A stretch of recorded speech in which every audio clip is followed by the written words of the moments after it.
Dun dun dun dun dun dun dun boom.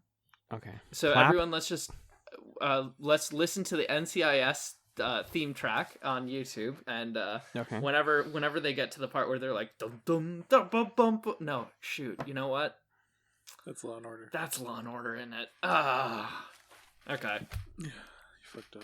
Damn it. What about the one where they go bong bong? That's Law and Order. What about the one where they go? These hey, are the stories. You're Ice-T, right? That's SV. That's Yeah, Law and Order SV. Oh, damn it. What about the one where they're like, these are the real stories of criminals, detectives, and New York City? That's Law and Order. Fuck. All right, let's clap at 40. Yeah. Yeah. 40 Do it. seconds? Okay. I'll do it, dude. I'll When fucking do I'm it. You can't stop me. 64, boom, boom. We can build a life.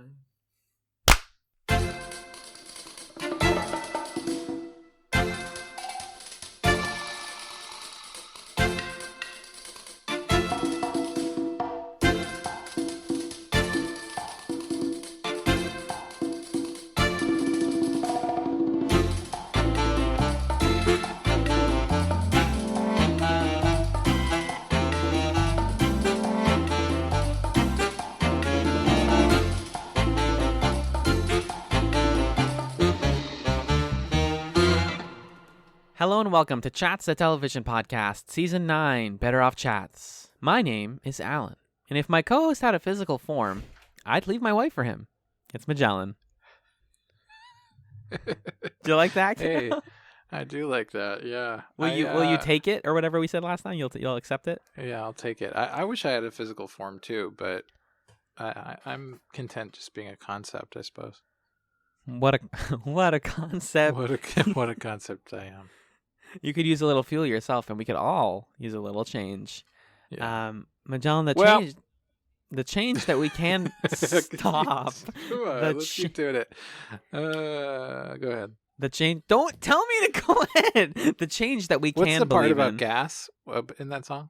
What's the part about gas? I could use a little fuel myself. And we could. Yeah. Well, you. Okay. Yeah. I like that all, part. And we could all use a little change. And I said, well. A concept. Am I in a time loop? What's going on? Go ahead. The little change you have this week is that we have a guest on our hands. It's a returning guest, if you will. And folks, this guest needs no introduction. When he wants to feel present and in the moment, he embraces me in a beard of fingers. It's Jim, back again, everyone. Hi, everyone. Hey, what's up, Jim? Hi. So before we get started on this episode, Important business. I have a retraction to make. Before, when I was doing plugs, I plugged the recent upcoming journal article that I had in the Journal of Chemical Physics B. And folks, I'm really sorry to say that there is no Journal of Chemical Physics B. I misspoke. I meant the Journal of Physical Chemistry B. That was, boy. And I just, it means a lot to me that everyone here is supporting me in these trying times. And I am leaning on my faith and my family to get through it. Mm-hmm. But I know we're going to make it out of here stronger. I Jim, should have known better at the time. Yeah. Yeah. This is really brave of you. I hope you're planning to resign at some point just for the optics of the company and the firm as a whole. Yeah, and we'll bring you back in about a month or so once the heat is off of you. Once people stop pretending to care, that's usually how this goes successfully in our market research. But thank you so much for your earnest and we appreciate you saying that because you made us look like a bunch of yahoos. Okay. You made us look like we did know the difference between chemical physics and physical chemistry. I know. Again, I would just like to apologize from the depth of my heart. Apology accepted. It's not this very time. deep. Yeah. No, it's not.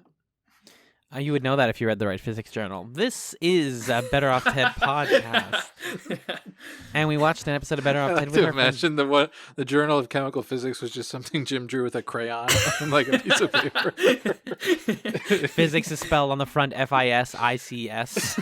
Yeah, right. Physics. Welcome to physics. Sorry, I watched a bunch of Vine compilations this week, so I'm back on my BS. Welcome to physics.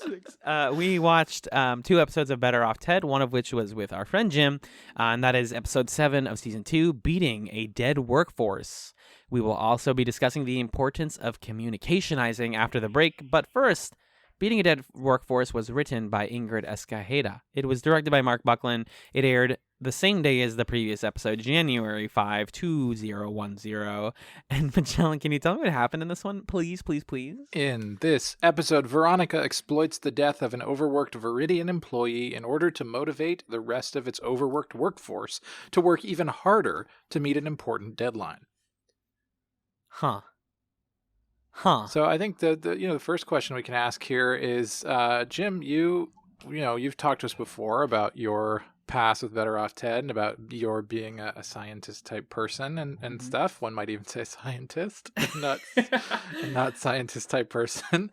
I'm curious why this particular episode as your season 2 appearance. What appealed to you about Beating a Dead Workforce? So the part that appealed to me about Beating a Dead Workforce wasn't necessarily the science. I think that kind of takes a back seat in this, or the science fiction, I guess. The thing that really interested me was Alan's hot takes. Because I want to hear Alan's hot takes on this episode, as I feel like it's kind of the most damning indictment of corporate culture that has been openly addressed. Yeah, last night, well, Jim and I played some games last night, and the first thing when I was like, "You excited to be on tomorrow?" He was like, "I'm excited to hear your takes," and I was like, "Oh boy, I have to craft takes. I have to what is it? Pull a hair from the stone or something." I don't know how any metaphor or that classic Arthurian myth when he had to pull the hair from the stone. He had a hair in his glasses and he had to pull it out. Anyways, I do have a take, which is that the satire in this episode is on point, honestly. It's really sad to think about utilizing the death of an employee and the fact that they were overworked and worked over hours without extra pay to motivate the rest of the company, but that's super common. There isn't even an explicit example of that for me to point to, with some other things we've talked about in the series, but that, I mean, it is just real. It's super dark, but the argument is usually the dead can't argue for themselves, and maybe they would have wanted this. Maybe overwork is okay.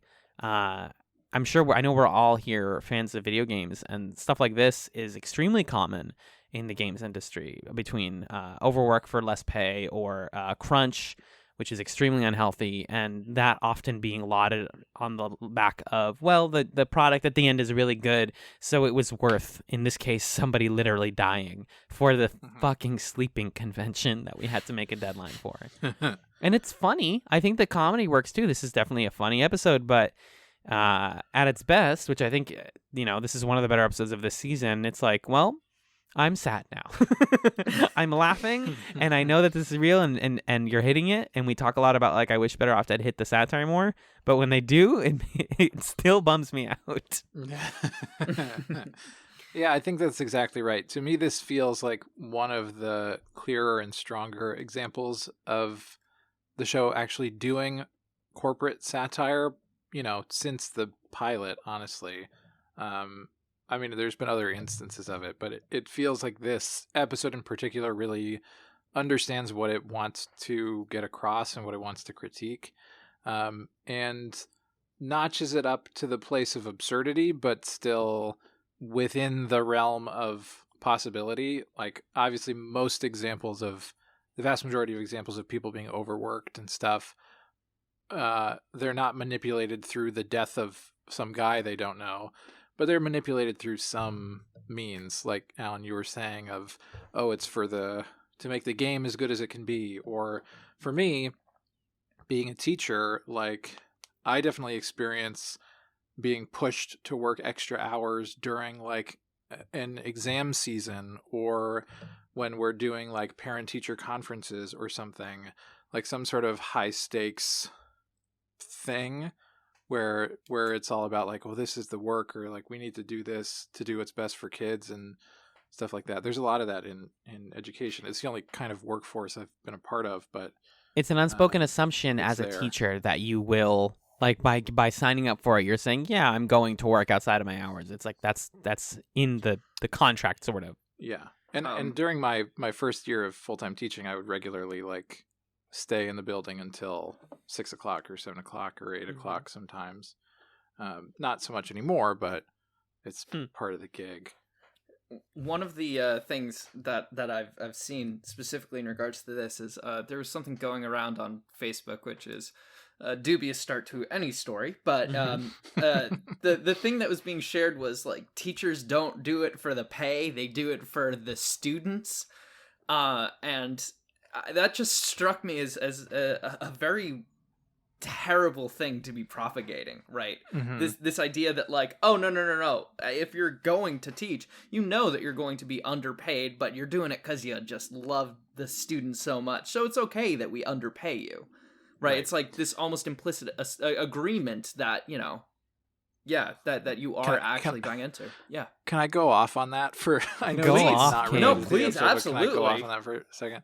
I think there are two things in that. The first is this podcast that myself and roommate of the podcast, Charlie, listen to called Know Your Enemy. It's a really great show that's about these two leftist guys analyzing like conservative rhetoric and the ways that it's been internalized in our society.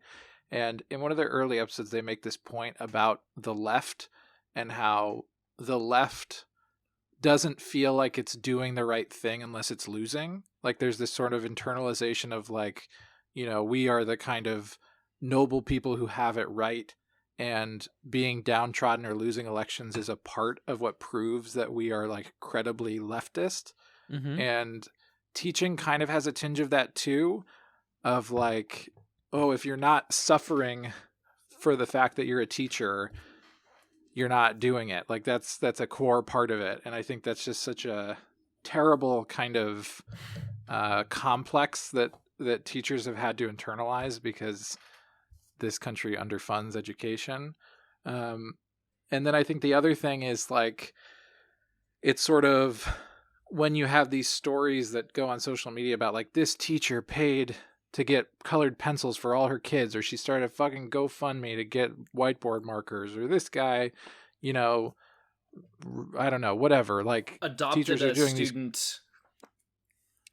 Whatever they're doing, these creative things to get around the limitations, that also sort of makes people feel like it's okay that things are the way they are. And it's just not. So if we could just put some more money into education, that would be really great. And if we could stop internalizing this idea of like, oh, you know, teachers get into it for the love and the passion of it, and being underpaid is just a part of the gig. That's capitalism, baby. I know. I've also heard the argument that like, this is a buck wild argument, but the argument that like, oh, if you make teaching as a profession more lucrative, then more people are going to do it who don't have a genuine passion for it. And so in a sense, making it not pay very well ensures that all the people who do it are like committed to it. Fuck that. That's the dumbest thing. Some grim line of reasoning right there. That is some capitalist death cult shit if I've ever heard it before. Christ. But it also, I mean, the thing that always gets me is like, a lot of the time it's just picking these kind of points that are it's like cherry picking what argument you want to use for what, because like isn't the whole thing, you know, if you have more money you're going to get better qualified applicants who like now teaching is actually going to be enough for them to, you know, live on, and so they can choose to go teach instead of, you know, going to something that they care about less but that's, you know, actually going to, you know, support them if they have a family or something. I mean, it's Yeah, I don't think anyone here is going to argue for that point, but it's worth addressing that that's not even just in teaching. That's a pretty common mindset, is like you pay everybody for the work they do to encourage them to do more work. That is like the core of how you abuse workers under capitalism.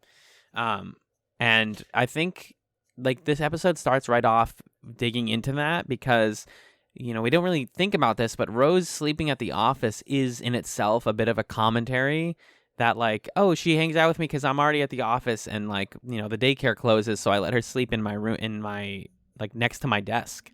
And it's played as like very cute. You know, she doesn't have to do work, so she just hangs out in there and like reads her books or whatever. But Ted is burning the midnight oil consistently now that they're trying to meet a deadline. And you know, I was texting Magellan about this because I was having sort of complicated feelings about the idea of working late because I think it's hard because we say a lot of the best projects come out of working above and beyond. That's a pretty common point of view. And there's like Viridian Dynamics looks so beautiful in the evening. Like they light it so differently and everything feels sharper and a little bit more, you know, the soft focus lighting and everything. It's so nice, I guess is the word I would use. And I see it and I'm like, man, I kind of want to like work in an office at night. But I don't. But then it's like, do you want to do work at night? Because at some point you have to learn to separate your work from home. That's what the show is about. You know, I need to like make a jingle for that. Yeah, there is a bit of a romance to individual instances of like, oh, I'm here, I'm staying late, I'm so committed to. I mean, I've certainly felt that way. But when it's a ongoing, consistent thing that you're being asked to do day after day, that's when it becomes something miserable. And it's workplace abuse. I come from the academic side of things, right? I'm a graduate student, and there's like there's something of that culture that actually kind of seeps its way into grad school as well, right? So I mean, for sure, and to some extent, like I feel really good when I'm self-motivated on a project and like I stay up until like 3 o'clock in the morning, not because I'm forced to, but because it's something that like I'm genuinely excited by. And whenever that happens, you know, I do the work. It's great. I really enjoy it. I feel proud. And then there's the feeling when everyone else is like staying and working late all the time. And I just look and I'm like, oh, this is probably not healthy. And I feel like I am being implicitly pressured into doing the extra work, and it's and that's something that's really interesting to me, this kind of distinction between like the self-motivated, you know, the worker who stays late into the night working on a passion like a passion project versus this idea that like, you know, everyone else being there kind of implicitly forces you to also be there. It's like a weird it's like a peer pressure kind of thing. Yeah, exactly. It's almost like a game theory game, right? Like a prisoner's dilemma type deal. Right. And they show that there's also a sort of charm. I mean, it's so complicated because also in academia, I'm sure obviously you're not like, well, maybe you are clocking hours or something, but it's so much more kind of amorphous because you're working on a research project or whatever. And so you're kind of structuring that time as you will. And so that's like one thing that maybe differentiates it from what we're seeing in the show, from the office environment. But the other thing I think that's an interesting consideration is that there's kind of a camaraderie to being among the people who are working late. Like I've certainly experienced that. And I mean, maybe undergraduate is different, but some of the like fonder memories I have of being an undergraduate are like finding a random place to work with a friend of mine until 2 a.m. on a paper that's due the next day or something like that. And just getting loopy, but getting it done. And I think, you know, institutions use that or sort of riff off of that and benefit from there being like both positive and negative social pressures to go along with that behavior. We do see some of the negative effects of overwork here in the beginning. They portrayed in a funny way. Obviously, it's better off Ted, but you know, Lem throwing coffee at Jenkins, and he says, "I thought you were a sink." I thought your face was a sink. What does the other guy say? What does Jenkins say? I didn't fully get this, so maybe you guys could help me figure it out. But Lem's like, "I'm so tired. I thought you were a sink," and Jenkins throws the towel at him or something, or I think it was whatever a bagel. it is. Oh, a bagel. Oh, that makes more sense. Because then he says, "I'm so tired. I thought you were my mouth." it's his comeback. Yeah, but he delivers it so well. He's like, "I thought you were my mouth." Mm-hmm. No, it's still it's that guy who plays Jenkins is really funny. Yeah, he really sells his one line or whatever. And all of this stuff is breathless. Like we're going around and we're seeing Sheila, and she's in her cubicle, like freaking out, and everybody. And it's not panic, right? Because it's office work, so it's not like people literally, yelling and freaking out like the way the newsroom portrays like a last minute news story where it's like 87 phone calls happening. This is just, well, I don't look at the clock and I tell my wife I'll be home late, and then I just keep working until my project is done, and it gets done at 8 o'clock, and that's okay. Like it's sort of a constant dull, low stress adverting in an environment like this. It's also why I'm really glad for myself that I work under a government agency, because there's no tenable way to do work that would make you stay late. At least in like my department, it's like you have open and end hours, and you can work late for the sake of because you fill out timesheets at the end of the week. But you're not going to be given stuff to do. You're basically just a body in a chair, which is dehumanizing in its own way, but for other reasons. And like I said, this episode is just so breathless. Like I'm thinking about the pacing of it, and there's just jokes and jokes and jokes. And I feel like maybe in an episode that has such an underlying sadness to its premise, it could benefit from some time to breathe a little bit. I've been watching a lot of. It feels rushed. You're saying. Yeah, in general, because they're trying to hit that 23-minute mark. It just doesn't feel like there's a second to like be in any scene before we're on like 17 more jokes and different characters meeting each other, etc. Like I've been watching The Mandalorian recently, and like I'm watching it week to week, and there are literally moments when I'm watching that show where I can hear myself breathe because it's been quiet for so long, and it knows how to like revel in that quiet. And Better Off Ted is literally never quiet from start to end credits. It's just like, bam, you're in the episode. Let's go. Talk. Yeah. I mean, it's harder to do that in a sitcom, right? Like I can't really think of a sitcom that takes time like that. I guess I'm just noticing it more because I'm thinking about that as a critic with this show. Like I haven't watched a sitcom like this in a while, and I'm like, oh wow, they really don't ever stop talking. Okay. And I think it also clashes a little bit maybe with the like everyone's tired, it's nighttime, and I think they do a good job of like lighting the evening, and they do really subtle costuming things that communicate that it's the evening, but other than that, yeah, it is sort of just has the pace of like a day at the office, and so maybe there's some tension there. Like there isn't the kind of like evening quiet that you might expect. I don't know. Definitely. Yeah. And something else that's pretty common in offices and environments that are full, are where people are overworking, is that you kind of dissociate. You stop thinking about the time. You just fall into like a timelessness state. Yeah.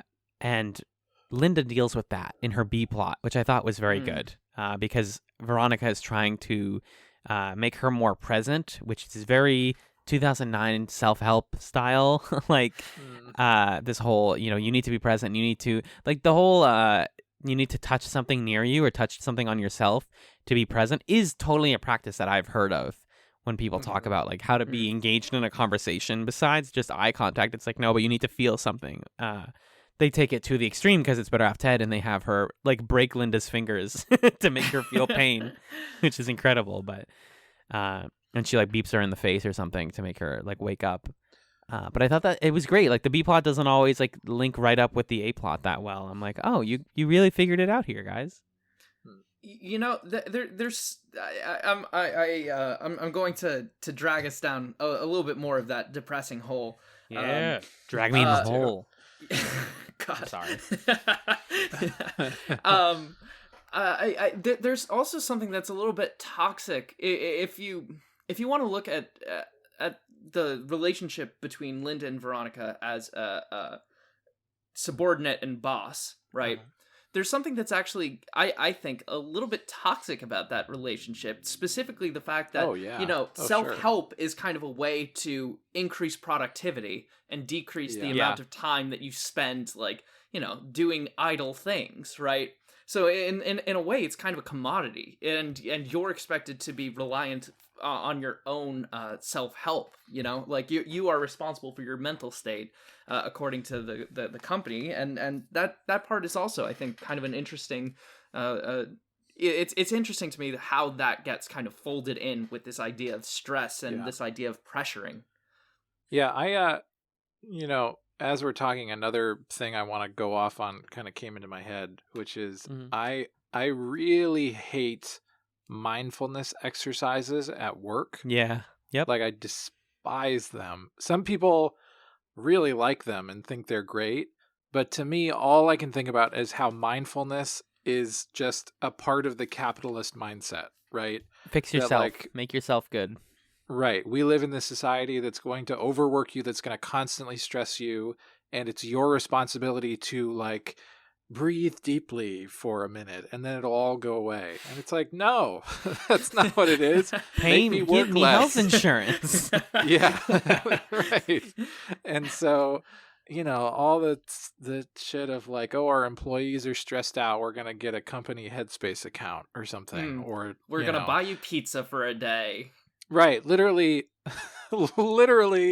at my job, there's this thing that all the teachers were upset about on Wednesday, and on Friday we come in and there's free coffee and donuts. And like, that's the fix. Yeah. You know what I mean? So it's like, yeah, just these sort of little band-aids and fixes. And I didn't like this Veronica Linda plot really at all when I watched the episode, but thinking about it as a satirical approach to that concept, I actually appreciate it more. That Veronica is telling Linda, like, be in the moment, be present, and then doing things that are clearly harmful to Linda and making her even more stressed out. Yeah. That really works for me from a satirical angle. I think I was sort of getting stuck in the, like, it's like a little bit too cute when Portia de Rossi does the, like, Three Stooges eye poke or sweeps the leg or whatever. And I was like, what is this? This is silly. This is like making her look cool. And I don't know. I was bugged by it. But thinking about it as a satire of like self-help culture, I think that works really well. I think to some extent it is kind of like now this is going to be a stretch, I realize, but it's kind of like putting a baby bonnet on a tiger. Like, yeah, I guess it looks a little cuter, but it doesn't really undo any of the harmful things that's going on. Yeah, I just think it's so, I don't know. I'm going to stop beating this drum, but the cutification of Veronica is like a consistent problem that I have with this show. Because Portia de Rossi is so charming, and it's so fun to watch her say things that are funny and be aware of the situation and comment on it. And it's so fun for her to be like, sweep the leg or whatever. And you get swept up in it. But then, I don't know. I mean, maybe you're right, Jim, that it doesn't erase those other things. But I think it's sort of like George Bush going on Ellen or something. You know what I mean? Where it's like, come on. It's like, why are we doing this? The character that I think Portia de Rossi is most like is Jack Donaghy from 30 Rock. Where exactly, right. Exactly. It's this really affable character who's espousing some like really brutalist capitalist shit, right? And to have that like be told to you through a charismatic, charming, individual, that kind of makes it seem better in a weird way. Yeah, it messes with my brain a little bit in a way I don't like. Yeah, like, it makes my brain sad. She's funny. Like, yeah, she's saying crazy stuff, but I like her, so maybe I like that philosophy too. And I gotta tell you, Jim, if you put a baby bonnet on a tiger, that would be cute as hell. Yeah, I would say, wow, that's cute. And then I would say, please give me away. I just think, I think, sorry, finish your point. No, sorry, please. The society in general, especially in American societies, one I can speak to a little bit, hasn't fully embraced this idea that while self-help culture was founded on and based in like bosses trying to get their workers to stop complaining. There's a great episode of the Citations Needed podcast about this, actually. Yeah, I was thinking about that too. There are still like meaningful, helpful, even leftist-leaning ways to meditate and to be mindful that aren't just rooted in this stuff, like ways to control yourself and to be powerful in that way, as a form of rebellion even. But yeah, for a show from 2010, this is surprisingly forward-thinking, like this show often is when it's good, because you just don't see people talking about this that much anymore. people kind of have either like formed their factions, right? Of like, okay, I meditate and that's what I do every day and that's how I stay stable, and then there's people who say I'll never do it because it's bad and it turns you into a zombie. And there's room for discussion there, but yeah, there's nuance to it. That's true. exactly. But so Jenkins dies. They find him in a seat. I love that Better Off Ted's the only kind of show of its type that will show a dead body and play like a doo-doo-doo, doo-doo-doo, like a cute musical sting to cut to commercial. Like, that guy's freaking dead.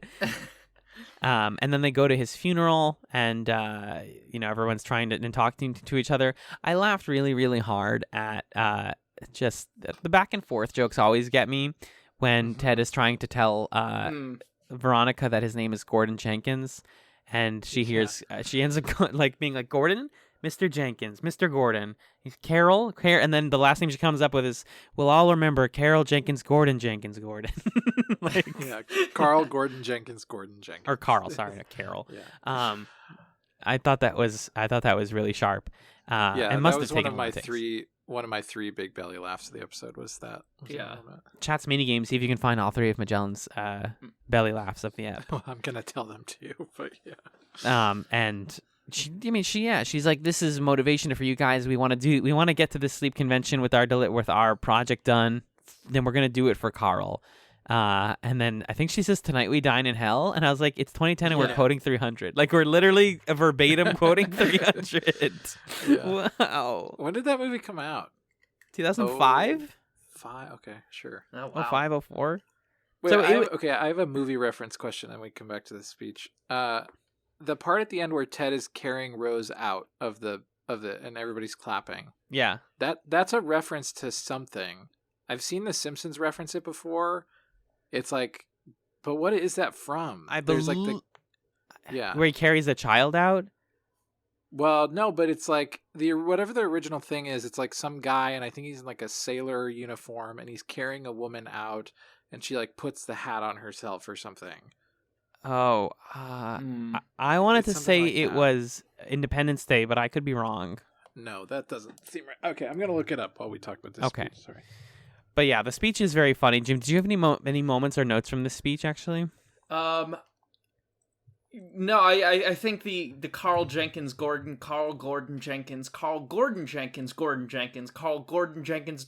Jenkins bit was my favorite.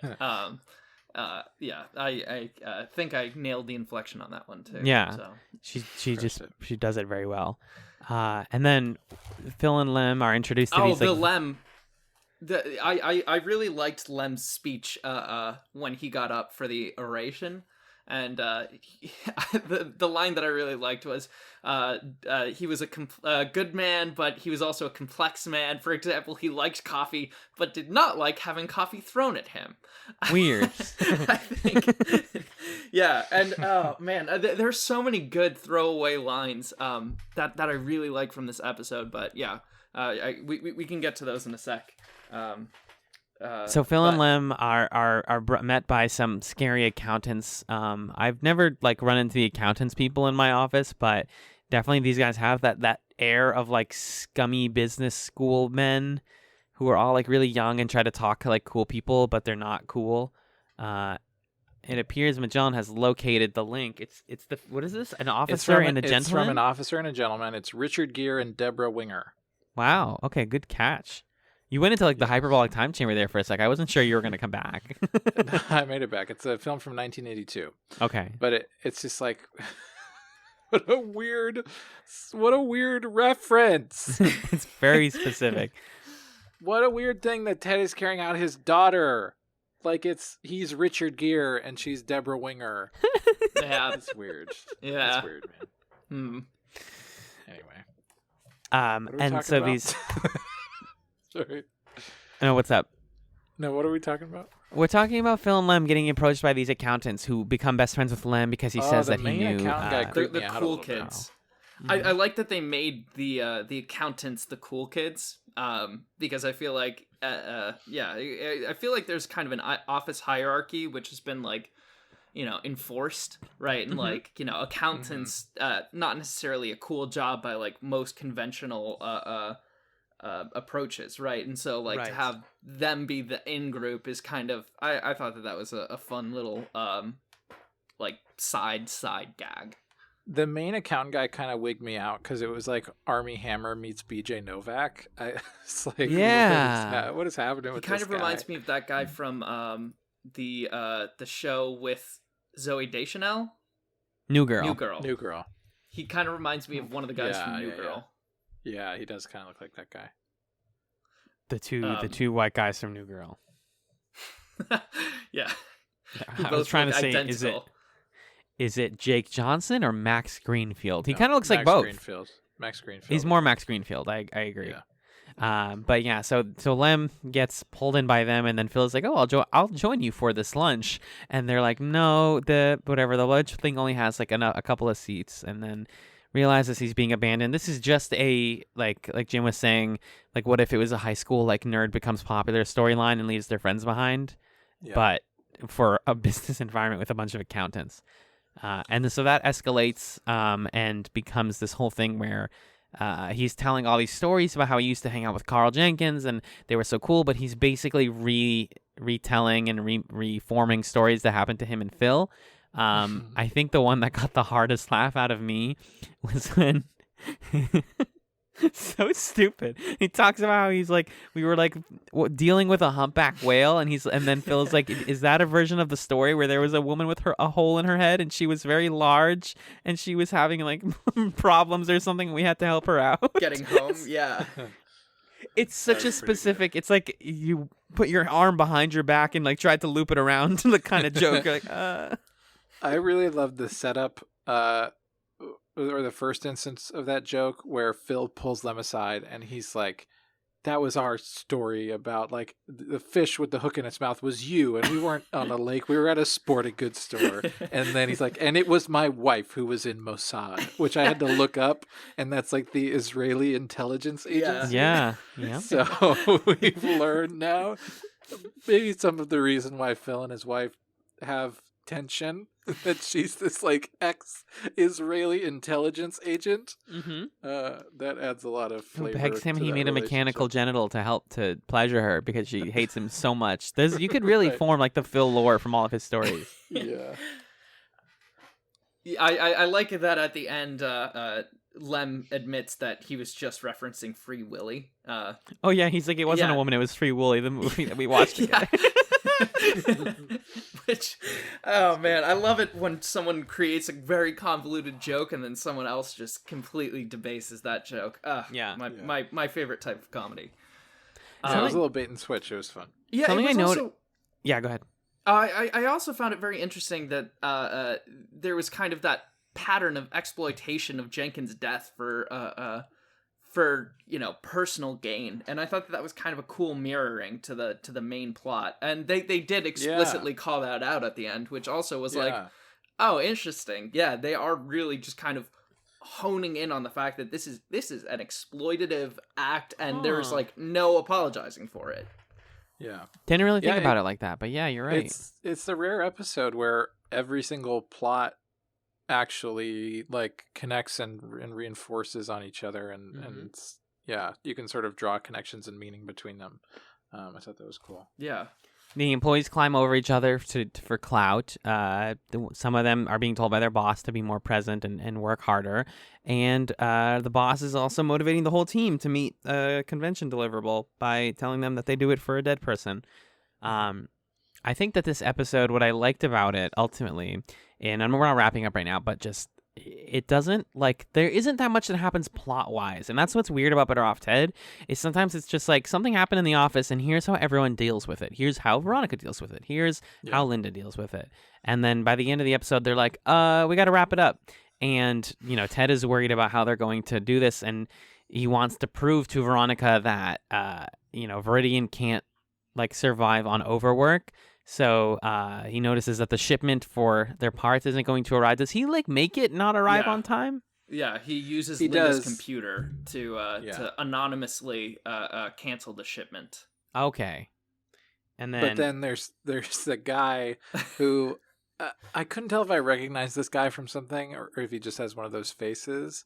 But he like bursts in and he's like, I was so tired that I checked the shipping manifest and I saw that the package was in Philadelphia or something. And so I drove all night and I took everything the truckers gave me. And then during the final dramatic scene, he keeps running past the shot with the box in his hand because he's so hyped up on trucker drugs. I that was like a cartoon moment that I didn't like the first time I watched the episode, and then the second time I was like, "This is fucking funny." Yeah, This is really I love that. I love that that dude's energy. That's inspiring. There's a lot of work that comes into putting that into a live action series, and I applaud them for doing the legwork to make that joke happen. Yeah. I want to kind of go on a tangent if that's okay. You can go on a sine and a cosine, but tangents, I don't know. Oof. Go ahead. So there's one thing that I really liked about the Linda and Veronica B plot, and that thing is the Dilbert cartoon. Man, that destroyed me when they were talking about like it's Dilbert. It's like the least funny thing that's in existence. Yeah. And then like Veronica like is twisting Linda's arm and she was like, look at the Dilbert cartoon. Look at it. And it's like, this cartoon, it's so funny now. And I just thought that it was great because it is just like taking this boring slice of life. Like Dilbert is nothing. Sorry to all of those Dilbert heads out there, but to like call it out as just being like banal humor that's made better through like pain. It's like that was cute. I thought that was good. I always appreciate a good joke that dunks on Dilbert, excuse me, Gilbert. A kind of random moment from the B plot that I thought was really strange was when Linda goes up to Ted and she's like, well, I'm living in the moment right now. Let's have sex. And then Ted was like, well, that sounds really good, but like, how about this instead? Right. And it just was such a, I don't know. I just thought that was so odd.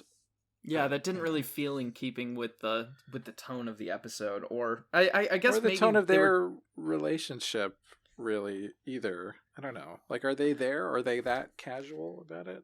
I'm not sure. You're talking about Ted and Veronica? Ted and Linda. And Linda was like, let's have sex to Ted. They play around with, they juggle that relationship in Veronica's like with Ted so many times that none of it feels real anymore. It's just like yeah. I feel like they realized that they hadn't done anything with that recently. Like they hadn't explicitly mentioned like the tension, right? For a couple episodes. And so they were just like, oh, we should do something. And then the plot was so busy that we want this to be something, right? Mm-hmm. Yeah, like, oh, they're not just friends. There's also some tension there. Anyways, yes, good. Yeah. The last sort of cool detail of this episode that I liked, and I'm sure this is one of the things people remember who've watched the series, is in order to keep people remind everybody what Carl died for.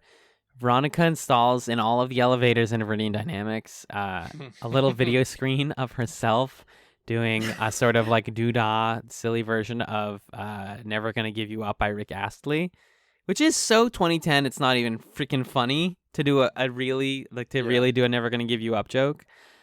But if Portia de Rossi does it so earnestly, there's no like, it's not parody lyrics. She really is just like doing the song, and she does a lot of it, and it's really impressive. I just wanted to shout that out because I thought I was really impressed.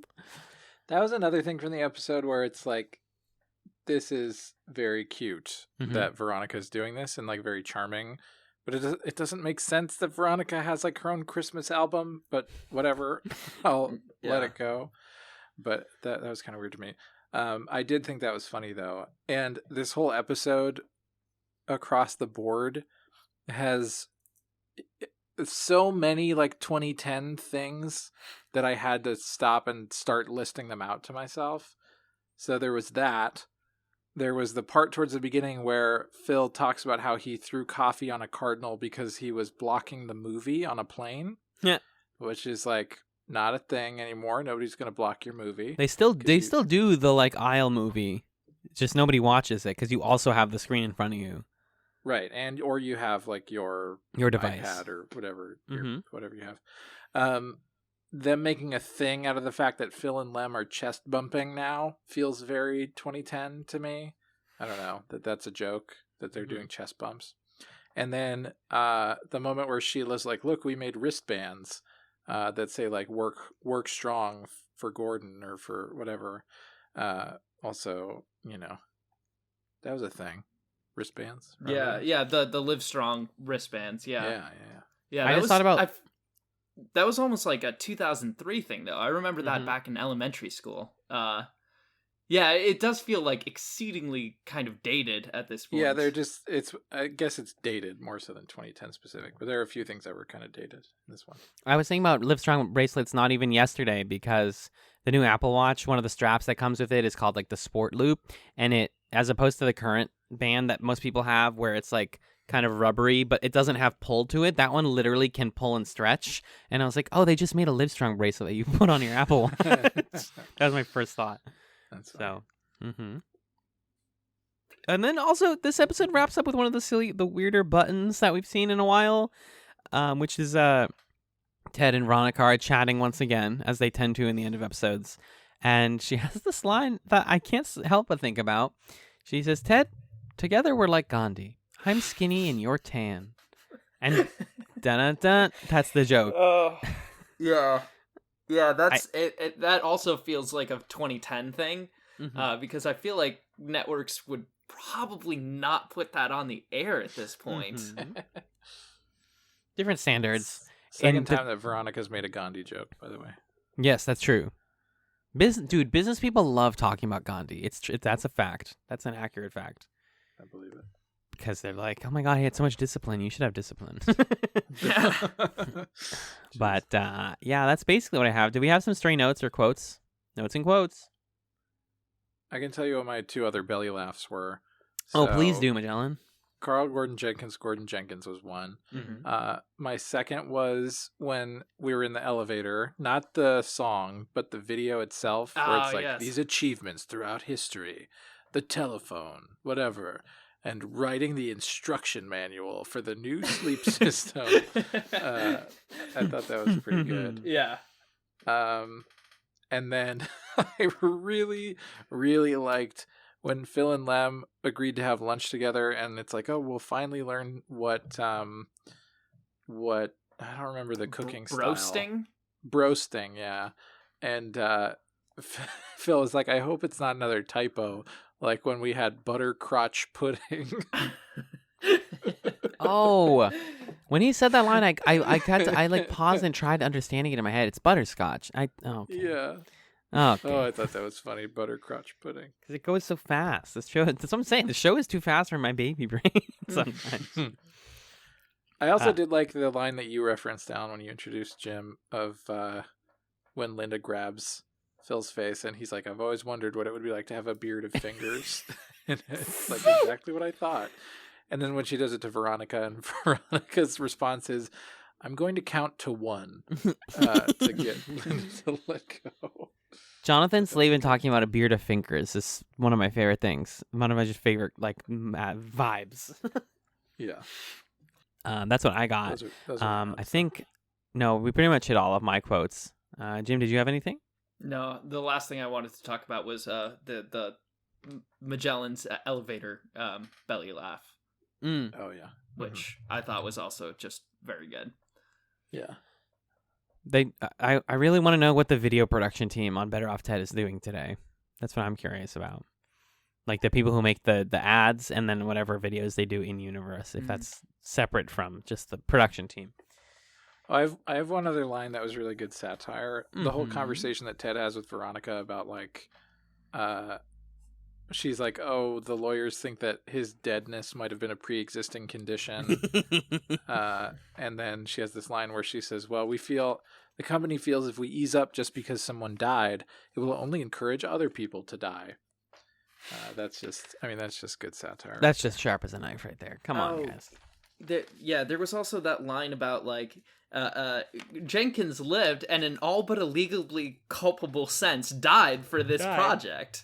Yeah, I thought that one was also a very fun line. I liked that whole thing about it was a subplot, but I liked the whole like acknowledging that he was dead and then simultaneously denying that they had any role in that. I feel like that was a really cool, like, additional thing on top of this, that, like, yeah, they are exploiting the death, but at the same time they refuse to acknowledge their role in this mess in the first place, which I thought was, nice and dystopian.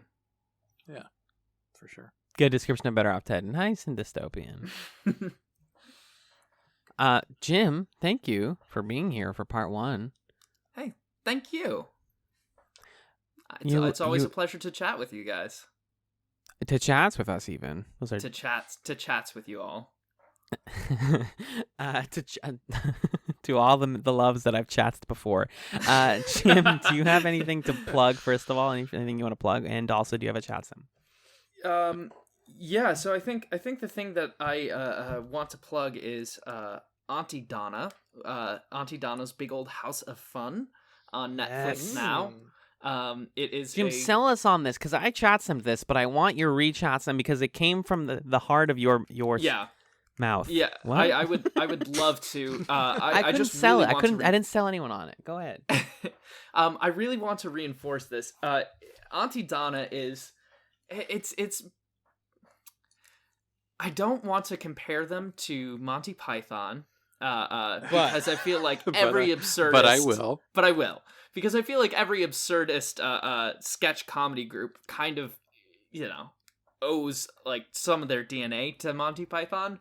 But it's a really it's the hardest that I've laughed at a sketch comedy show in years, literally years. It's catchy, it's fun, it's bizarre, it's goofy, and at the end of the day, you learn a little something about yourself.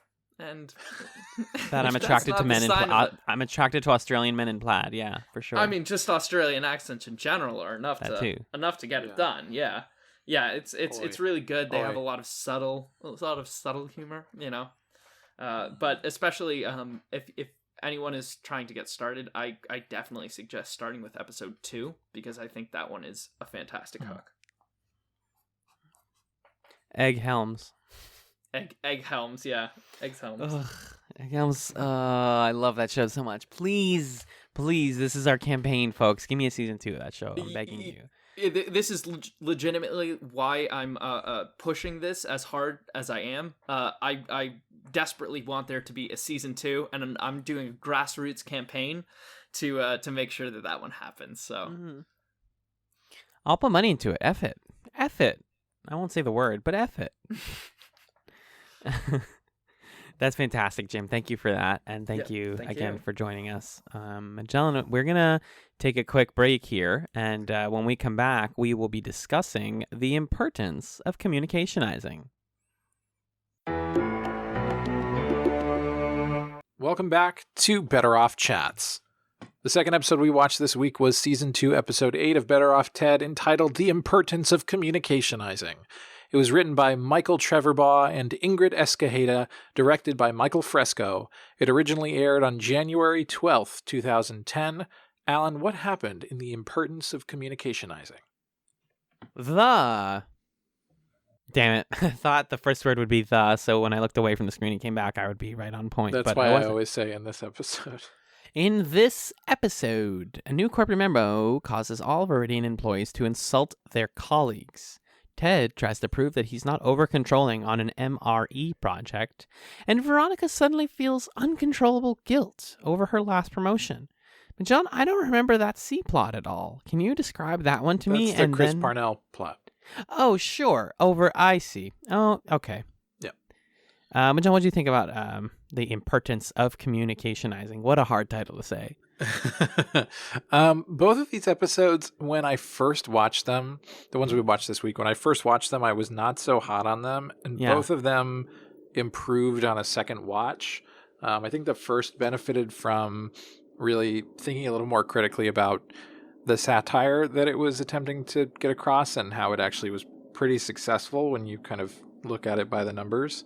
And this one, I think I found the sort of like people cursing and making up insults a little bit more charming the second time, actually, because the first time it kind of just felt like it's random, we're doing random humor. Isn't it so random? But the second time it was, I don't know. For some reason, it had grown on me a little bit more. It's because you learned, like me, to stop worrying and to love Debbie. Yeah, exactly. Yeah, and I think this really hinges on this episode, and your enjoyment of it really hinges on whether or not you find that joke funny of people calling each other like scruffy looking nerf herders or whatever it is that they're. Wow, that they're what saying. a nerd! This motherfucker just referenced Star Wars. Wow. Yeah, well, of course I did. It is on brand. Yeah, I just really enjoyed Debbie in this episode. I wanted more Debbie, and Debbie is a millennial icon for sure. When I think so. When Ted first talks to her and she's like, "I'm sorry, it's my fault. I'm so sorry," and he's like, "I'm just talking to you," and she's like, "I'm not ready. I'm not ready for this meeting or whatever." It's deeply, deeply relatable. I too habitually apologize for existing to my. The only thing and that was family. almost as relatable was when Ted's narration said that Phil and Lem don't check their memos, and so they were going to be out of the loop on this particular thing. I suddenly felt a very strong bond with Phil and Lem of like, Yeah. oh yeah, I don't check my emails really either. It's a well-known anxiety of mine that I'm going to miss a memo, but do they do memos in modern workplaces? Is that a thing? It would just be an email now. Yeah, I mean, they would call an email a memo. Okay. I don't know what happens in corporate workplaces. Maybe there still are like physical paper memos that get distributed or something. I kind of doubt that. I've never received a physical memo in my life. A bad example of this happening to me recently was somebody who hadn't been in the office for a couple months was like, "Oh, we have to wear masks inside now, even if we're not near each other." And I was like, "Yeah." And he's like, "I don't believe you. I'm not going to wear my mask." And I was like, Wow. don't want to be the one to yell at you. I'm not a narc, but also stay away from me. You're in an open air environment, and they were like, "I'm just not going to wear my mask." Everybody has plexiglass surrounding, not completely surrounding their desk, but like covering their desk from other people. And we're socially distanced within the office, but it's still like a rule now that you have to wear your mask at all times unless you're eating. I see.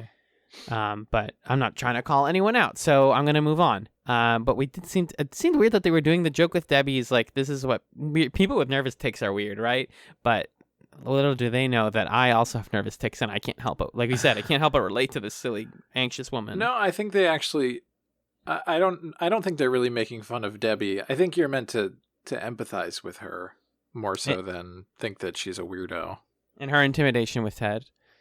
Yeah, like just the fact that she can't talk to her boss, and then I think honestly her arc was, even though you only get like 3 scenes with her or whatever, her arc was the most entertaining part of the episode, where the fact that people can curse at each other emboldens her and like gets her out of her shell. Enough so that she asks Ted to quote, "Do whatever you want with me." Yeah, do whatever you want to me. Yeah. Yeah, that was Rough. probably the funniest way that a character is propositioned, Ted, I think. Uh-huh. And just further puts fuel to the fire that Ted is asexual, right? Mm-hmm. He's like, I don't know what that means. Yeah. I don't know what that means. Because that happens. The HR lady is like, "Oh, are we going to do this?" And he's like, "What do you mean get rid of this memo?" And she's like, "Oh, yeah, that." It's just that everybody wants to jump Ted's bones this episode. Relatable. Yeah. Also, Veronica hates the Dutch in her plot line. We get a lot Again, of jokes. they brought back that joke, and it wasn't funny the first time, and it's not funny this time. I'm just going to say it. The only thing that got me, and it's because it was a delayed laugh, and delayed laughs always get me. That's why I like British humor sometimes, was when she was like, "Oh, I hate all the Dutch and their giant propeller buildings." And I was like, wait, in the city? What? Is it like windmill? The part of it that I thought was kind of funny was when Linda's like, "You hate the Dutch," or whatever, and Veronica's like, "I don't hate the Dutch. I just hold them to a higher standard," or something. Like, that was kind of funny, but it wasn't worth bringing back this joke. She's hated the Dutch in the past? Yeah, it's a callback. I don't remember what episode, but she's made jokes about the Dutch before. The good news for me is that I erase my memory of every Better Off Ted episode as soon as it's over. So whenever we're like, wow, what a good callback, I'm like, huh? That's why I'm literally the reason they don't do more callbacks in television. They're like, this is a waste of everyone's time. No one Well, gets you this knew at joke. least that the HR lady had been on before, right? Yes, she was in the ID episode because I Yeah. remember that one being good. We learned that her name, by the way, is Janet S. Scrotum, which is a Yeah. joke that a 10-year-old would write. The first time I was watching this, I always have the subtitles on, and the subtitles were in the way.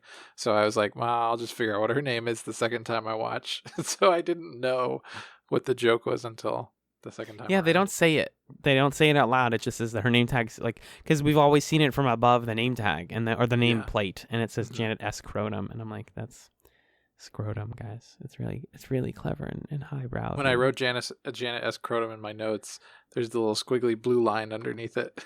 I Yeah. click it, and like, it's no. It's like, Don't you use wanted those to write words. scrotum, right? You meant. We know what you meant.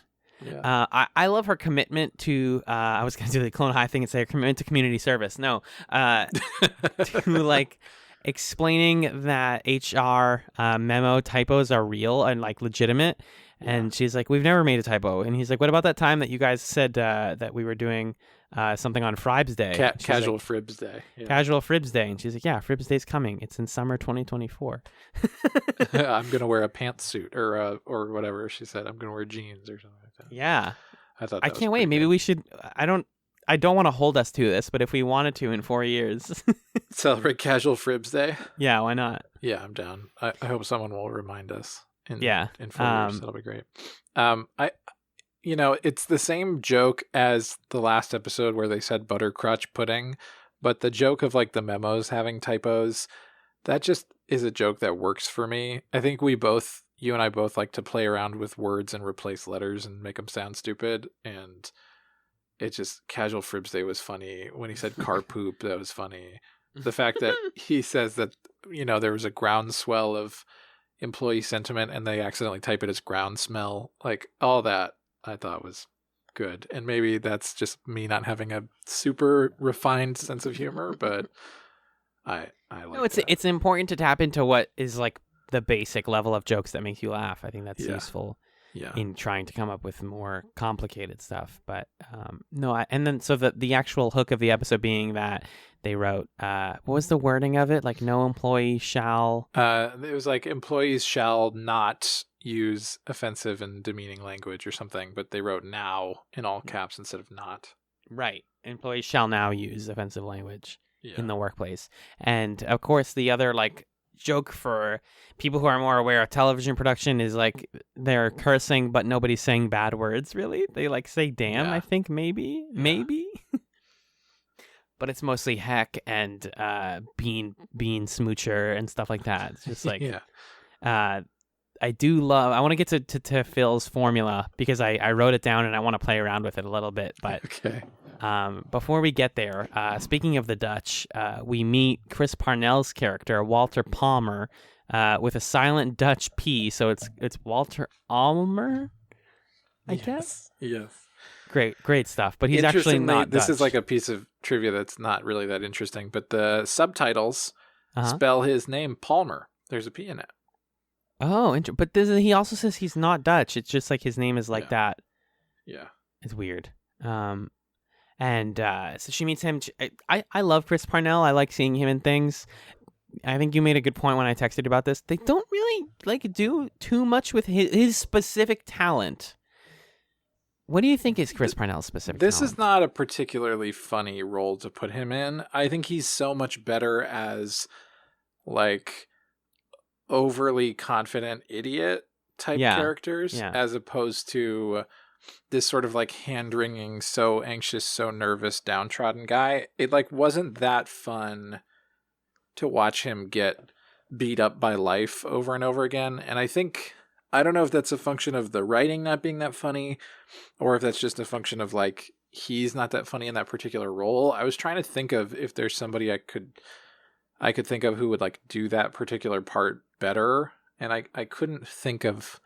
Nobody immediately came to mind for me. What are your thoughts on David Wayne in this role? That would be pretty good. David Wayne would be pretty good, or Michael Showalter would be pretty good. Yeah, but it's sort of like a Michael Showalter, Michael Ian Black thing, right? Where like Michael Ian Black is so much funnier as the guy who like is high status and knows everything or whatever, and wouldn't be funny as the like nervous nebbishy guy. And I think the same is true here, where there's somebody who's like in the Chris Parnell world who would be a better kind of nervous guy as opposed to his like confident dude. Right. And he spends a lot of this episode not even like interacting with everyone else. He spends a lot of it in the basement office, which again, one of my favorite sets in the show. Just when somebody's relegated to do that kind of work. It felt like they lit him to look really pale, which I thought was just like he works in a basement office, but it looked really artificial. Like it wasn't even makeup. It was like the lighting or a filter on his face. I think they must have done some makeup stuff to him or something, because he looked tired. You know, even when he was upstairs, he looked like exhausted. But they haven't like shown, like when there was the guy who was a food tester. See, I remember other episodes, guys. Come on, stop sending me angry comments. When there was a guy who was a food tester who worked in the basement, it wasn't like he looked disgusting. He just was a tired man who works downstairs. That's all. Yeah, right. She also gets grossed out by him and then says, "Ew, are very thoughtful," which is clever. Stuff. It reminds me of another episode that I remember, folks. Don't email me, which is when Ted lies about being Native American. Oh, yeah. Just like playing into the joke. Because Veronica is trying to let this guy down easily. So, yeah, it's sort of, well, it starts with her being guilty because she thinks maybe he was supposed to get her job since they have the same last name. And she's worried that maybe it was a typo on the memo that said she had the job, and maybe actually he had it. So she's trying to like make it up to him, but then it gets out of hand and she starts a relationship with him. And then, is trying to let him down easy and get him to back off by talking about babies and commitment. Future babies, commitment, babies. Yeah. Portia de Rossi is like on fire in this episode, honestly. It's unfair to everyone else. Yeah. She's very, very good and very sharp. And she's like a little empathetic here, like legit empathetic. Yeah. Which is where the space that I like Veronica at, where it's like she's a human being, but she's a gremlin of a human being. Yeah, right. I think my hardest laugh of this episode comes from Veronica. Okay. Because she lets Walter feel her up. I like that they explicitly don't say that he like slept with her. They're like, oh, we're kissing. That would make it not funny anymore. Exactly. They hit the line and stopped at it. And she's like, oh, I let him feel me up. And then she's like, oh man, now I might need new breasts. These ones are covered in sadness. This is a thing that a rich person would say. It's just like, I need to get new tits. These are bad. Yeah. That's pretty good. Mm-hmm. Yeah. But she, has a little bit of back and forth with Linda, which is always fun. And then I believe she tries to get Walter to leave, and then he's like, you know what? I'm ready. Screw it. We'll have babies. We'll get to have kids. And she's like, oh no, I can't move because I'm stunned with happiness or something. Yeah, I can't feel my legs or something like that. Yeah. Where does this plot end? So they do this thing at the end of this episode where in the Ted narration, they wrap everything up. Mm-hmm. And the wrap up to it is that she goes and she finds out that it was her job, that she got the job, because Ted finds this old, I don't know what he finds exactly. Like he found old emails or memos or something between the higher ups. And one of them says, I know we agreed not to let women in upper management, but Veronica Palmer is man smart. And then the next part is like, and come on, when she's breaking the glass ceiling, we'll be able to look up her skirt or something like that. Oh, yeah. Yep. Yeah. And then they're all, even in the show, they're like, ugh. Yeah, Linda's like, they wrote that in 2005. And then so Veronica's like, okay, it's my job. I don't have to feel guilty anymore. So she goes and she breaks up with Chris Parnell, but then gives him a nice office upstairs. And so that's sort of the like happy ending of it. She says here, I have a hickey on my belly, which is a weird, just a strange, thinking about the mechanics of that grosses me out a lot. Yeah, it's weird to think that happened, but there was no sex. You know what I mean? Exactly. They do everything but. Feels like so intimate to me. I don't know. Mm-hmm. Anyways, I want to pivot and talk about Phil and Lem because I really liked their jokes here. So Phil is worried because he's not very good at cursing and he's not really good at like roasting people. He tries to learn from Lem, who has this technique called Lem basting. And when he does one on Phil, he goes, "Pow! I've been Lem basted," and it's delivered in such a like an accepting kind of desiring way. It's very. I read this as very much. Phil still has strong feelings. They get for so Lem. close to each other. Like their faces get so close. They're locked in with eye contact. I was feeling a moment there. I wrote in my notes that that there is. I've confirmed with listeners that there are fics about Lem and Phil online. I believe it. Sure. Someone had better use "I've been Lem basted" in one of those fics. And oh my God! Come on. I'm not sorry. I'm sorry, but at the same time, I'm not sorry. Is the thing. Come on. No. I won't come on. I also, for the first time, was feeling a little bit of like a Veronica Linda. Yep. Thing. Like maybe we've been looking at this all wrong. Maybe it's not about Linda Ted. Is the ship? Yeah. No, like Justin said, this is bagels. Right. Oh yeah, that's right. Justin brought it up. Mm-hmm. Yeah, exactly. It's been around for a while. They've teased it for a while, and I think it makes more sense than everything else here. Because Ted is meanwhile calling Linda. He's like having annoying hetero chemistry with her. He calls her, and I'm saying these are his words. Man. They're in a meeting, and he can't like think of bad words, and he calls her. It's the first time that he does an insult. He's like so against it, and then Linda calls him out for being controlling. And then this is his response, which I refuse to say. I would advise you also not to say. He calls her a naggity nag BB. It's just so. The joke is like, oh my God, he just jumped to like extreme mode, but it's a lot, and it's in a meeting. It sucks. It sucks. That whole meeting is very uncomfortable in a funny way. Isn't it somebody there who they're talking about like MREs and what can we do to improve MREs? And they're like, should we include a mirror in there?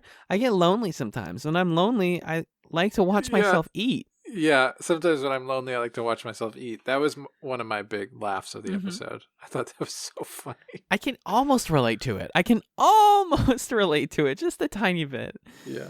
But then the other woman who is like, oh, I like to have wine with my dinner. And then Ted, like, it's as if Jay Harrington actually got mad at the actress. And he's like, they're soldiers. And then he's like, I got to reel it in. Writing that down. Yeah. The whole plot, I really am not clear on where it ends up with this idea of Ted being and we'll come. I think we strayed away from Phil and Lem, but we'll come back to Phil and Lem, we will, of course. For sure. But it was kind of confusing to me where the plot ends up on this idea of like Ted is too controlling, because that seems to be what Linda's telling him. And his first solution is he wears a horrible outfit. Yeah. It's like one size too big and it just does not look good. Mm-hmm. And then he, isn't controlling in the meeting. He doesn't shoot down anybody's ideas. And then they end up with everybody's ideas in a box, which, makes it so that the project is no good. But they do get one good thing out of it, which is that Debbie's idea has legs. The Ethiopian soup that hardens into a shoe or something like that. Mm-hmm. And I don't know. I mean, I guess that's kind of, there's a point there of like, you need to sort of give people the space to brainstorm. And then you also need a little bit of control to pick the right idea. So maybe there is a lesson there. Right. There's value in letting people who aren't high up have a say, because sometimes they can come up with the best ideas. They throw more brains at it. Yeah. I didn't really think about that. That's a good poll. I was more focused on the fact that all of these jokes about like babies and marriage and kissing and male and female relationships, and I was like, who wrote this episode? Was this a man or a woman who wrote this episode? Not that it really matters, but I was just curious. And I mean, Michael T. Verbaugh and Ingrid Escajeda, you kind of like shuts down any attempt I would have had at being like, this reads like a man, right? Like, this is a classic Chats comment, right? It's like, this reads like a man doing this, and it's like, no, fuck you. Actually, they had a man and a woman write this episode. Yeah. Or at least I know how TV writers' rooms are generally a group of people, and then the two people who write the script, like the final script, get the credit. But it was like, okay, I guess I can't make any comments about that because I don't know how this works. Yeah. But Yeah, so to go back to Phil and Lem, Phil comes up with a brilliant strategy for coming up with the best roasts of all time. He calls them filibusters, which is good. Cute. And here's the formula. You take a person's most marked physical feature. You compare it to, and I hate this part, male, female, or animal genitalia. Okay. And then you end it with the suffix bag, wipe, or muncher. Lem suggests a additional optional reference to excretion at any point in the insult. So, most marked physical feature, Magellan, your And just for hair. an example, the example that they give right away in the episode is Phil says to this guy, your head looks like a lizard butt flap, you snot wipe. Perfect. Is what he says. Okay, so now you can do it to me. Go ahead. Magellan, your hair looks like a... what's I wasn't gonna say what's a Pokemon because I don't know what real animals are. What's an animal with curly hair? I don't know. Your hair looks like a dog bag. Oh, a dog's. This is hard. Oh, male genitalia. Okay. Your hair looks like a dick wipe. You did not do a good job of that. I don't know how to write jokes. It's hard. There's a reason it doesn't work out for me. Okay. Give me one. Okay. What's your defining physical characteristic? My feet. Okay. I'll say feet.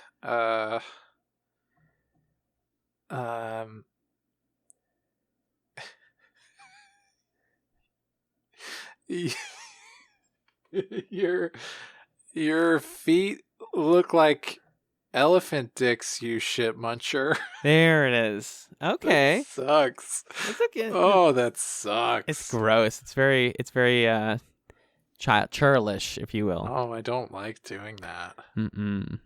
But it goes pretty well for him until he lobs that insult at a guy who he thinks works with them. They're going up an elevator, and he calls this guy something, and then either Lem or Ted is in the elevator also, and they're like, "Oh, he doesn't work here. He delivers the water. He hasn't read the memo." And we cut away, and I presumed that Phil and Lem were dead, and we weren't going to see them in the show anymore. It sounds really fucking violent when the guy like hits them. The ever-loving shit out of them with the big bottle of water. Yeah, and then it's like shattered on top of them. Yeah, it's pretty graphic. I thought that this was going to be a one-off joke, but the fact that they come back around and he's like friends with them at the end of the episode was really sweet. It's like, thank you. Cute. Yeah. And then one of the other just like good jokes towards these last scenes was they figure out how to make the MREs, right? They figure out how to get the flavor right and how to make them satisfying, but they're huge. They like come in rolled in on a pallet, and then I think it's like Veronica just walks by it. She's like, MRE. Meal really enormous. Nailed it. Done. We got big MREs here. Have you had an MRE before, Magellan? I know you've had family in the military before. I have had like food that was, freeze dried. I don't know that I've had like a whole meal, but I've had something that was like that. And I've had like Spam before. So right. But not literally like a branded MRE. I don't think so. But I knew what they were. I'm just curious. They did a Game Grumps video a while ago, like last year or 2 years ago, where they tried out different MREs to see which one tasted the best. Spoiler alert, they're all really gross. But yeah, that's something I would like to try someday, just to say I did it, and then I'm gonna go, oh, this doesn't taste like spaghetti and meatballs. All right, well, yeah.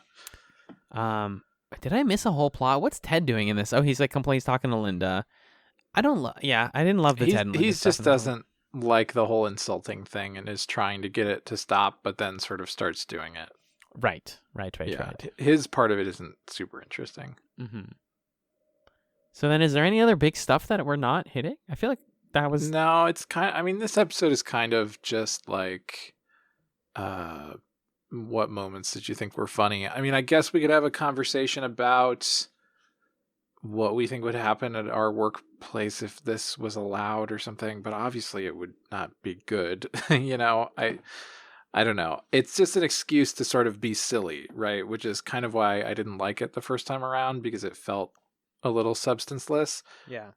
But then the second time around, when you don't have an expectation of, oh, I'm watching an episode of Better Off Ted, what are they going to do this time? And instead you're like, okay, I'm watching the one where they do the insults. It becomes more fun because you're not expecting it to be something more substantial. So I don't think we need to belabor this one that much. If we have other lines that we want to call out, but I don't think there's much more to it. Pretty much. I think a more interesting, like, real life story would be the classic film, the Ricky Gervais film, The Invention of Lying, or something like that, or like the classic Jim Carrey film, Yes Man, where it's like, what if you just had to follow a rule, and how would that change your work? Yeah, you had to say exactly what you were thinking, kind of thing. Right. Because that's what Debbie is getting to do, basically. Is like, in cursing, she gets to be her true self. Like, she just has been holding back on all that all the time. What a fun episode it would have been if Debbie was the point of view character. And it's just a whole episode from Debbie's perspective. And then she shrunk down and it was called Little Debbie. Anyways, don't laugh at that. Don't even give me I have a that. couple belly laughs that I want to Give me your belly. shout I mean, out. sorry, give me your belly laughs is what I meant to say. Well, okay, there are two jokes that weren't belly laughs, but I thought they were like ha-ha funny, like smart funny. I don't know what if that's ha-ha funny or what. But Veronica realizing she's feeling guilt, and then she says, in the past, I've always counteracted this with other emotions, like sugar or drunk. Which is good. Same. In the meeting where Phil and Lem are first finding out about the insults thing, and the guy is like, I think there should be more protein in it. You boob. And then they're like, what did you say? And he was like, da-da-da-da. You boob. Way that guy said you boob was pretty good. My first belly laugh of the episode was when Phil and Lem are in that meeting and they first learned about the memo. Phil turns to Ted and says, they want us to insult each other, sir? Oh, that wasn't a good one. Oh, man. And then I think Phil for me was maybe the MVP in terms of funny lines in this one. Because later on he was looking through the memos and he says, like I suspected, we were supposed to be wearing lead aprons when we were working on that genital x-ray project. All the best Better Off Ted jokes ask more questions than they answer. Yeah, and then like, hold on. Then that part where it feels like the best comeback I've ever come up with was, you're right, I'll work on that. It's pretty good.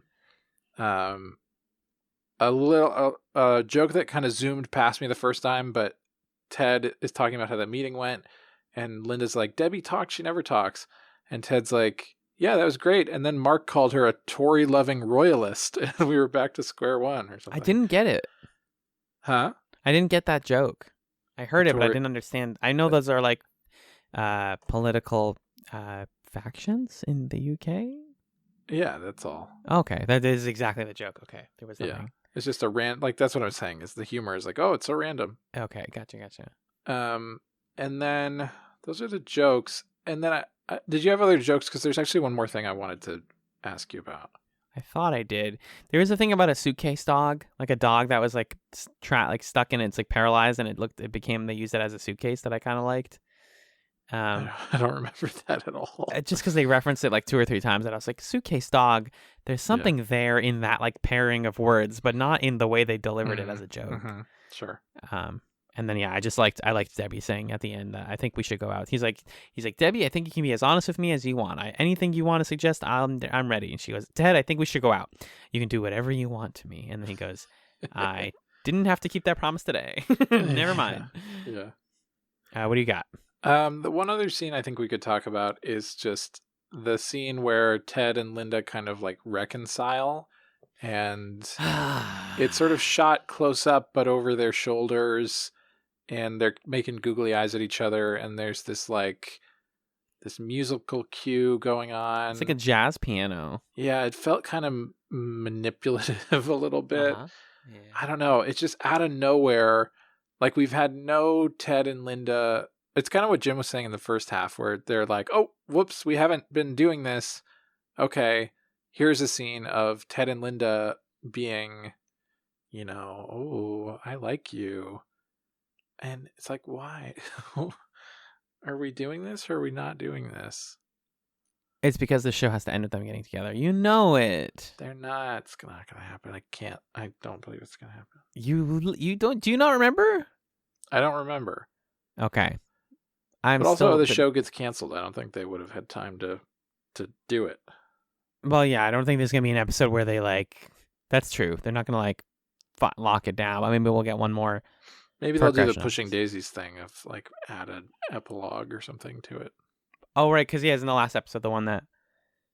This is what people say we're criminally underinformed, Magellan, because we don't know how the last episode of this works. Our most scathing iTunes review of all time. We do our best. At some point, you watch a show and you Google what you can, but you don't want to read about the whole fucking show, guys. I need to know. I need to watch the ending as it comes out, as I watch it. Yeah, that when I saw that review for the first time, I was like, no, yeah, all right. We can do a little better, but I try to look things up beforehand. I really do. We both do. Anyway, Magellan loves spoiling things for himself, guys. What's this book about? Let me read the last page. I think that's it for Impertence of Communicationizing, right? Yeah, now that we're just criticizing people from 4 years ago. I think it's a good time to call it. Well, we're not criticizing. I think we're accepting their criticism. Yeah. Criticizing ourselves. Yeah. But yeah. So it was a fine episode, but nothing to write home about. I think another one of these sort of middling season 2 episodes. Yeah. Yeah. It's good that we also got a good one this week, so it wasn't just like, is Better Off Ted getting bad? Right. You want to hear what we're doing next week? I do. We're just hanging out or playing baseball? Yeah, we're playing baseball. Hangman? For the very first time. I would love a baseball episode of Better Off Ted where that's like they're all on teams. Oh my God, I want that. The classic Office baseball team episode. Yes. Yeah, that would be kind of fun. Yeah. That's or it could be like the soccer team from the Argon pilot. From Argon, yeah. Frick yeah. Yeah. Or we could just go watch Homer at the Bat. I'm always ready. Oh my God, I'm always down to watch Homer at the Bat. Such a good episode. Yeah. All right. Well, we're watching the next 2 episodes of Better Off Ted. We'll have to see if there's baseball in them. We'll find out. We're watching episodes 9 and 10 of season 2. First off is episode 9, The Long and Winding High Road. Veronica tries to get the upper hand when a rival at work comes up with a project similar to the one Ted's team has been working on. Okay. And the thumbnail's Rose, so Rose is going to be in it. Yay, she's the rival. Yeah. Yeah. Veronica's going to fight her. Ranks. Then we have episode 10, Lust in Translation. Ted uses a new Viridian translating device to romance a beautiful German executive who doesn't speak English. $10 says she's blonde, has a thick accent, and really thin. And can I tell you something? Yes. About Better Off Ted? For some reason, that episode is the only one I remember from the whole show besides the pilot. Fun. I don't know why. Maybe you loved the actress who plays the... I don't know. I don't think it was notable in any way, but I remember the scene of him trying to use the translator. Maybe I thought it was funny or something, but that's the one where I know that makes me know for sure that I watched the whole show is because I remember that episode. Wow. But I don't remember anything else. This is what happens when you binge. Everybody, this is your brain on binging. Chats is a treatise against binging. Yeah. For this you don't remember the show. You're going to go, I don't know. I remember season 3 was like kind of good. Like you just remember the vibe. And now I can tell you all about the episode where Ryan and Ted hang out and they're sad. Yeah. Regardless, thank you, Magellan, for doing that summary. That was really good. I can take the plug zone if you want. Okay. Hey guys, I'm scrolling up to the top of the document. If you have questions, comments, or concerns, please send us email. chatspod@gmail.com is the place in space for those to race. What? chatzpod@gmail.com. We also have a wonderful Twitter account. It's @chatspod, where we post new episodes, and you can retweet those out to your friends and family and dogs. And we have a community-run subreddit, which is fantastic. It's reddit.com/r/chatspod. On Reddit, we're watching or listening to old episodes of Chats every week. And we should be hitting not only the 5-year anniversary of Chats, which we're going to be celebrating, we're also going to be hitting the end of Throw Chats Thursday Season 1 around the same time. Yeah. So ending 2020 with a bang. We're going to be doing that over there. And we would like it if you could support us in various other ways, such as rating us on your podcast platform of choice. And if you have the financial means, please consider supporting us on Patreon. Over on patreon.com/chatspod, we have a bounty of wonderful bonus content. Every month you can get bonus content from us. We have different tiers. We have $1, $3, and $5 a month. And we have stuff like the Chats Files, where Magellan watches the X-Files alone in the dark with his cat. If that sounds appealing to you, patreon.com/chatspot is the other place for space. Yeah. And I'm going to be wrapping up season 1 of that by the end of 2020. So so many conclusions. Really can't wait for 2022 to be over for numerous reasons. There's a lot of really great stuff on Patreon I'm really proud of. And in general, even if you don't want our bonus content, if you're just like, I love the Chats boys. I love those damn Can I just kids. say... What? I think our Patreon is a pretty good value. I don't want to be that guy, but like... It's an amazing value. We make a lot of stuff. And we have a huge backlog now. We've been doing it for almost over a year, I think. Almost, I mean, for this much we've been doing for a year, yeah. But we've been doing almost 2 years of regular Patreon content. And you'll get all of that at the $5 tier. And at the $3 tier, you get most of the good stuff, most of the recent stuff at least. Sometimes we sit over there and we hang out. Sometimes we don't even talk about TV. We talk about things people recommend, like food or... But it's always in the realm of friends having fun. And if you like our vibe, then check out our Patreon. Yeah. We also like to conclude every episode of Chats with a Chatsums, where instead of personal plugs, we do little recommendations for the listener to take with them on the week ahead. Magellan, what is or are your Chatsum or Chatsums for this week or weeks? I have 3 Chatsums. 2 of them were recommended to me from a friend of mine. So really only one of them is mine alone. I'll start with that one. It's another game, but the other ones aren't games. Don't worry. Don't worry. Don't panic. I've been getting into like, okay, I got my Switch. I'm playing stuff on it. I really liked Picross and Baba's You last week. I'm still chipping away at those. What are some other like $10 or below games that are fun little puzzles and things like that?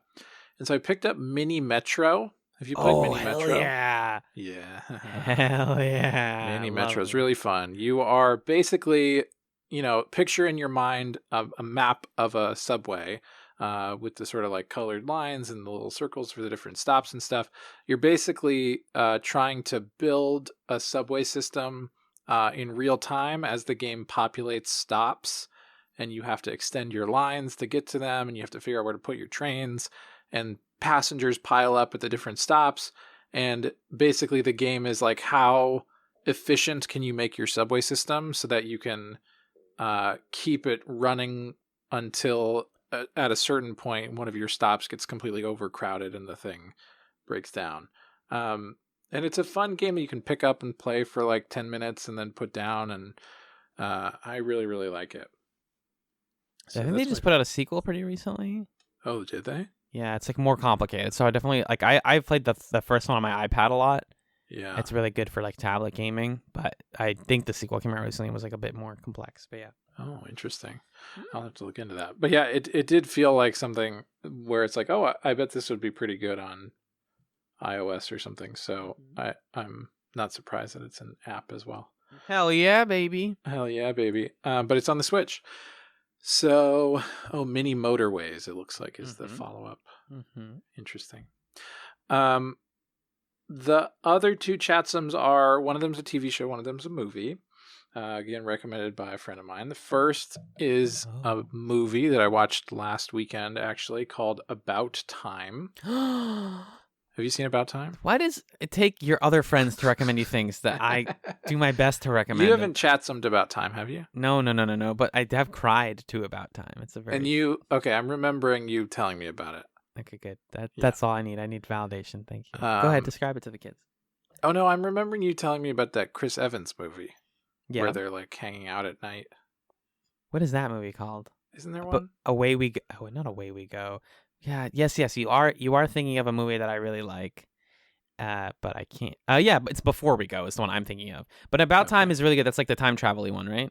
With Donald Gleason. Yeah, the premise is that it's Donald Gleason, And when he turns 21, his dad, who's played brilliantly by Bill Nighy, is Yeah. so fun in it. Tells him like, oh, the men in our family have the power to travel backwards in time and like redo things.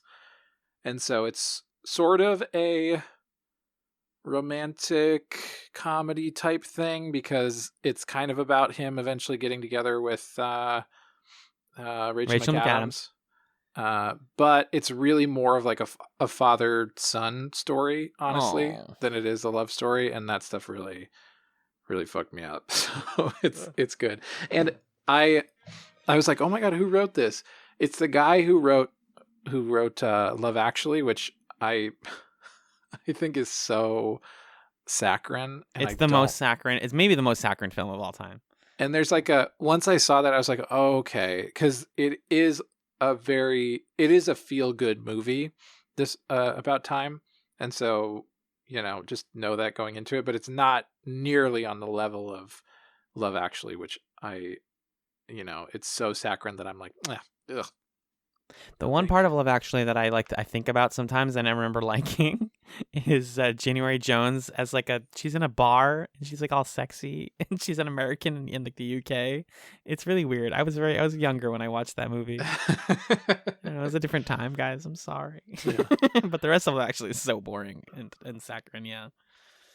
And then my last thing is I've been watching a Netflix original, which is not something, and it's not Auntie Donna for some reason, but go off. And it's not Auntie Donna.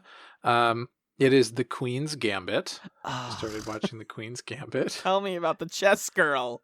And can I tell you something that I feel like people should know going into it, and I did not know?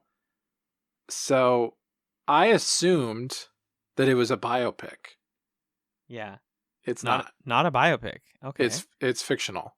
It's fiction. It's based on it's fiction. We made it up. It's based on a novel, which recontextualized a lot of how I was feeling about some of the plot beats. Uh-huh.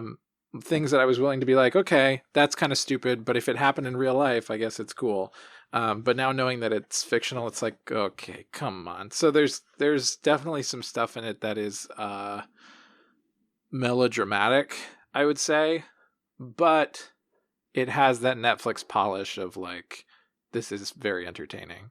And there's like chess stuff, and there's give me the low level premise. She's an orphan, she's good at chess, and she's Emma. She's Anya Taylor-Joy. Yeah, and she becomes like, an amazing grandmaster chess player, probably. I've only watched a couple episodes, but she's like a chess prodigy, and then you get to see her kind of dunk on men who in the 60s who are like, a woman can't play chess. Okay. And so that's pretty satisfying. But yeah, that's the premise. So if you're looking for something that's like an entertaining show where it's like a female protagonist who basically has cool super chess powers, and it's 7 episodes, and it's as entertaining as any Netflix original is, I would recommend The Queen's Gambit. It's even more entertaining than The Crown.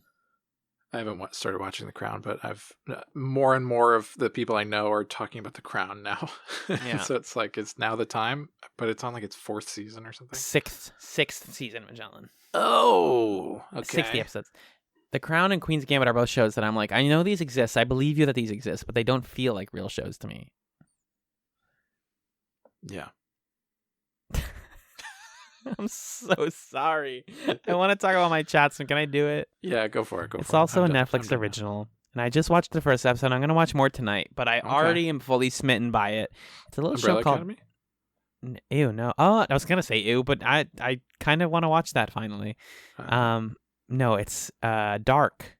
It is a German dramatic series. Tell me if you've heard this before. It's a small town, and a young child was murdered. And it's a mystery about the town coming together and figuring it out. Okay. I can't say a lot about it because, one, the pilot only hints at what the show is actually about.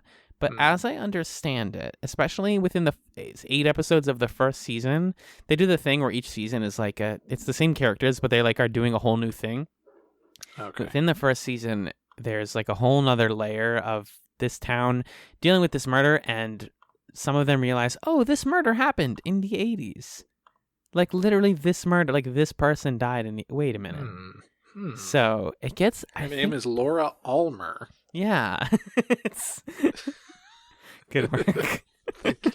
The kid who dies dies in a cave, and there's probably time travel. If you've seen the show, I'd ask you to not spoil it for me, because it's kind of a show you want to like sit with and solve with your friends. Yeah. But if you're looking for a good mystery show, and I kind of always am, it's got good like fall vibes. It has an English dub, but the idea of watching a live action show dubbed sounds real. I'm not like, my parents will do that where they'll watch Turkish soap operas dubbed in Arabic, and that's fine because the acting is really good. But I don't want to watch, like, I was just watching in German. You can watch it with subtitles, guys. You're smart. I believe in you. And it's on Netflix. It's a Netflix original, so check out. It's just called Dark. It's not a very appealing name, but it's got some aesthetic trappings that'll really hook you if you are into that sort of thing. Dark, sad Twin Peaks. Nice. I remember when I watched The Killing like 7 years ago, and I was like, why does nobody make more shows like this? And it turns out everybody's making shows like this. I just wasn't watching them. And they're always called like The Killing or The Murder. Yeah. That's why Twin Peaks is the best one of those. But that's what I got, folks. That's what we got. And thank you, as always, to Magellan for being the rock to my hard place. And thank you, dear listener, for listening to this episode of Better Off Chats. Peace.